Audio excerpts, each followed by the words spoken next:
పట్టకార పెట్టి 4 బయటికి లాగుతాను, జాగ్రత్త. పిచ్చి మాటలు మాట్లాడకండి, ఫోన్లే కదా అని చాలాసార్లు వదిలేస్తూ ఉంటారు. అలాగే సజ్జల రామకృష్ణారెడ్డి గారు ఈరోజు మాట్లాడుతా, వైఎన్ కాలేజీలో చదువుకొని చిన్న స్థాయి నుంచి వచ్చి ఎదిగిన వ్యక్తి ఈ రోజున పవన్ కళ్యాణ్ అనే వ్యక్తిని మీ ముందు నిలబెట్టి ఎన్డీఏ కూటమికి బలంగా వెన్నెముకలా తయారయ్యాడంటే అది చిరంజీవి గారి పుణ్యం, మెగాస్టార్ చిరంజీవి గారి పుణ్యం.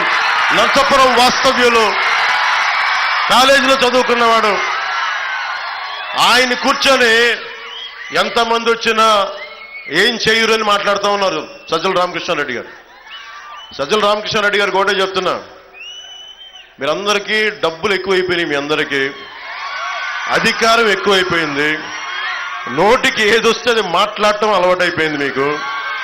రజనీకాంత్ వచ్చి, సూపర్ స్టార్ రజనీకాంత్ గారు వచ్చి చంద్రబాబు గారి కోసం పాప ఆయన ఏదో ఆయన బాగుండాలని బర్త్డే విషెస్ చెప్పి ఆయన చెప్తే ఆయన్ని కూడా తిట్టేస్తారు వీళ్ళు. మొన్నదాకా మెగాస్టార్ చిరంజీవి గారు పాపం ఆయనకి ఆయన ఏదైనా పాలసీలు చెప్తే బాగున్నాయని ఎంకరేజ్ చేసినప్పటి వరకు చిరంజీవి గారు మంచివాళ్ళే. కానీ ఈ రోజున చిరంజీవి గారు జనసేనకి 5 కోట్ల రూపాయలు ఇచ్చి వారి అబ్బాయి రామ్ చరణ్ నువ్వు కూడా డబ్బులు ఇవ్వాలని చెప్పి జనసేనకి నిలబడాలని చెప్తే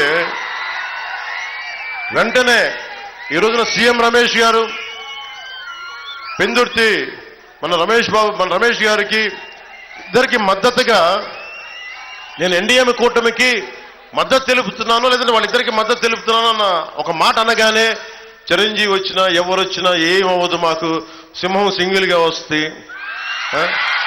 వాళ్ళు సింహాలు అంటాయి. ఒక్కసారి మీ ముఖాలు చూసుకున్నారు, అర్థంలో మీరు సింహాల్లా ఉన్నారా? మీరు గుంట నక్కల సమూహంలా ఉన్నారు తప్ప మీరు సింహాలా? మీరు సింహం ఎలా ఉంటుందో చెప్తాను మీకు, అది గడ్డం తీసుకోదండి.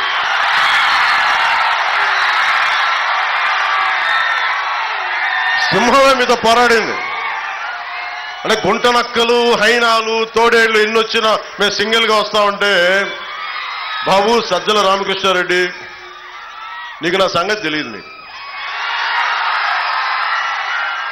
నేను ప్రతిరోజు జగన్ కూడా చెప్తున్నా,